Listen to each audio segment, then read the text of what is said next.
let's say you are given this graph. How do you find the slope of 2 points? Let's say a point here and a point here. And meron tayong secant line dyan. Ayan. Extend ko lang para gumaka siyang secant line talaga. Ayan. So, how do we find the slope of this one? So, we can find the slope of this as m of slope of the secant is equal to y sub 2, or the coordinate 2 minus y sub 1 over x squared minus x squared, x sub 2 minus x sub 1. So that's when that's when the points are given. Let's say at dito is negative 3 and 2, and dito is 2 and 5, ganon. We can use this. However, if hindi natin alam yung points, we can express it. Let's say this is point x. We can express this at point x. So if x is here, then the output nakapantay niya na y will be y. So if nandito yung x, then the output niya will be y. Then at another point, kasi hindi natin alam yung points, 'di ba? So from here to here, we can express it as saan ba yung arrow? Sorry. From here to here, hindi natin alam yung distance between that point. So we can express it as x plus something. Let's say plus something, any variable, any x plus something. Kasi from here to here, di ba? Kasi ito yung x coordinate. So we can express it as x plus the distance from that original point, x plus something. So that this point of x plus something, ano yung magiging output niya will be y plus something then. Now we can express this something as the distance h. Yan, the distance h. And so meaning yung magiging expression din niya will be h. Now using this, meron na tayong y saka y plus h saka x plus h. We can now substitute. Now y2 is the output of x2. Since ito yung x2 natin, ito yung second coordinate natin. Lagay natin x2. X plus h will be like the x2. And the y plus h will be the y2. Yan. Kapag di alam yung coordinate. So, y2 will be equal to y plus h. The slope of the secant line pa rin to, will be equal to y plus h minus the y, kasi ito yung y1, then ito yung x1, in-express lang natin siya na may sub pag given yung coordinates, pero pag hindi, we express it as like this. Since naalala pa natin yung formula, y2 y1 y2 minus y1 over x2 minus x1. So ayun, since meron na yung y, yun yung y1 natin, we'll be just subtracting y over, ang x2 natin will be the x plus h, so we can just replace that. It's gonna be x plus h, x plus h minus the initial x, which is labeled as x, so x. So given this, we can find the slope of the secant line as, without coordinates, is defined by the sum of y plus h minus y over x plus h minus x. Pero manonotice natin na pwedeng makancel yung x's sa baba. So matitira na lang dito is yung h.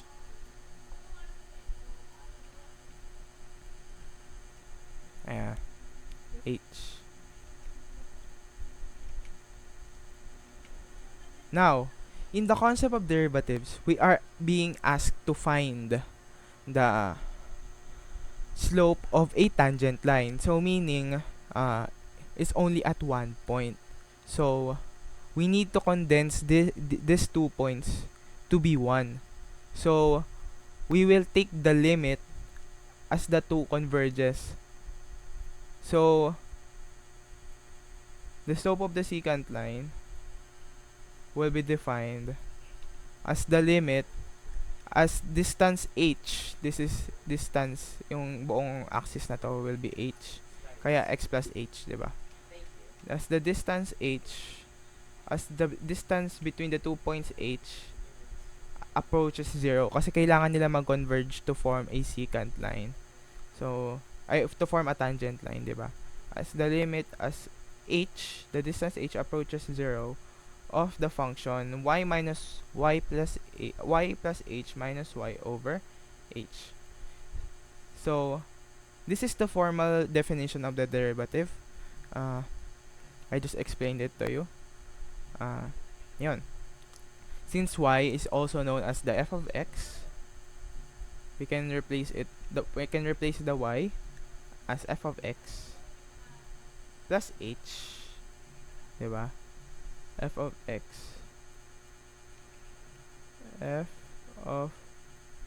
plus h minus f of x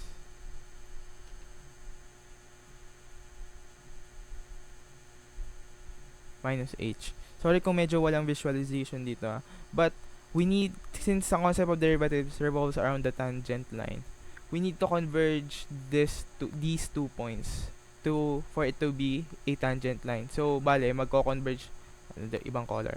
Kailangan niya mag-converge. So, yung line na to, drawing tayo na panibagong line. Yan, ito yung kunyari, ito yung secant line. Kailangan niya mag-move. So, magagalaw siya pa ganyan. Hanggang iisa na lang yung point na ini-intersect nung line. So that's why we need to take the limit as x approaches, as h, or the distance h approaches 0. So that is the formal definition of the derivative. Let's just write this one. So the derivative of a function denoted as d over dx, or the instantaneous rate of change of a function, is equal to the limit, hindi kasha, is the limit of the limit of f of x plus h minus f of x divided by h as h approaches 0. So that is the formal definition of the derivative. So how can we apply this one? So let's say you are given this function 3x squared plus 2h, 3x squared plus 2x. How do we find the derivative using the formal definition of the derivative? So it's gonna be, remember, if the formula for the formal definition of the derivative will be the limit of f of x plus h minus f of x over h. So, baba lang natin. This is gonna be the formal definition of the derivative.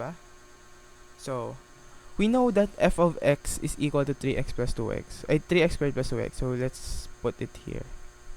Alam na natin yan. So, paano natin makukuha yung f of x plus h?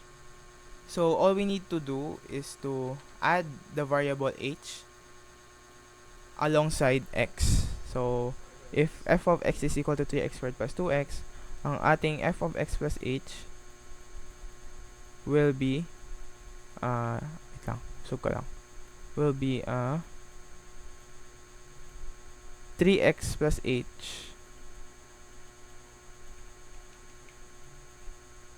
squared plus 2x plus h. So, ayan. So, knowing that this is our f of x plus h, we can just replace it here.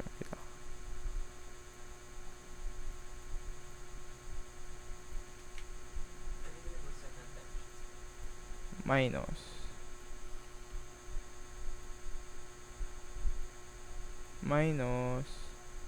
uh, f of x plus f of x over h. So ayan. So we simplify. So the limit, we simplify first the numerator.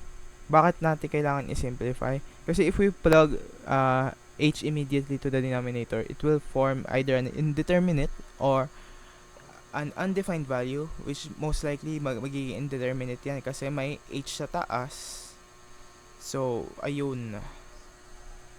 Kailangan natin siyang i-rationalize. So, let's simplify this one first. 3. Let's remember ang concept ng binomial. The sum of a binomial is equal to a squared plus 2ab plus b squared. Now, knowing this, we can write it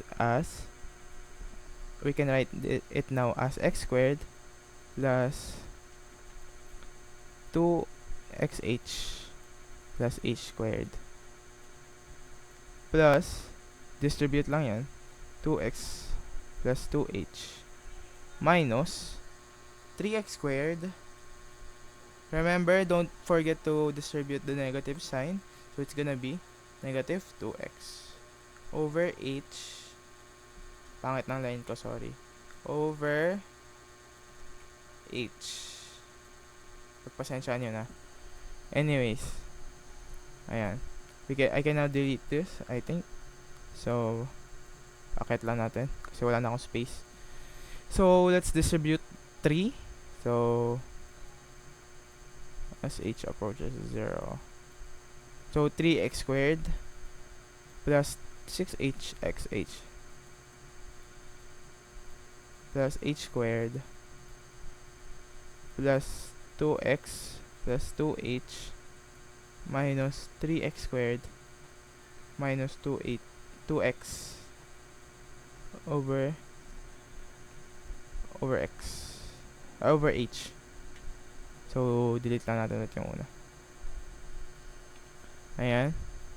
Now, we remove all similar or like terms. We remove all like terms. So, this one, and this one cancels out. And this one and this one also cancels out. So, ang matitira na lang dyan is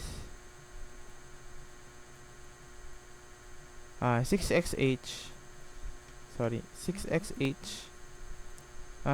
h squared minus plus 2h pala kasi ito yung 2h, ayan, hindi siya na-cancel, over h. So, we simplify further. May similar yung bases. So, this one cancels out, also this one and this one. So, ang matitira na lang is the limit of h as approaches 0. The limit of 6x plus 2. Wala na yung numerator, na-cancel na. So, the limit of x plus 2 as h approaches 0. Now, in your lesson about the limits and continuity, we know that the limit, let's say, the limit of x plus 1, the limit of x the limit of let's say any variable, let's say z, the limit of z as x approaches 1 will be the variable itself. So using this identity, we know that the limit of 6x plus 2 as h approaches 0 will be also equal to 6x plus 2. Will be equal to 6x plus 2. So that will be the derivative of the function 3x squared plus 2x. Now we can denote it as either the f prime of x, may quit or comma, may apostrophe sa hindi pala ano yan, ano sa Tagalog yun, nakalimutan ko. Anyways, We can denote it as f prime of x is equal to 6x plus 2, or uh, the derivative uh, of 3x squared plus 2x is equal to 6x plus 6x plus 2. We can denote it as like that. Either of the two will be fine.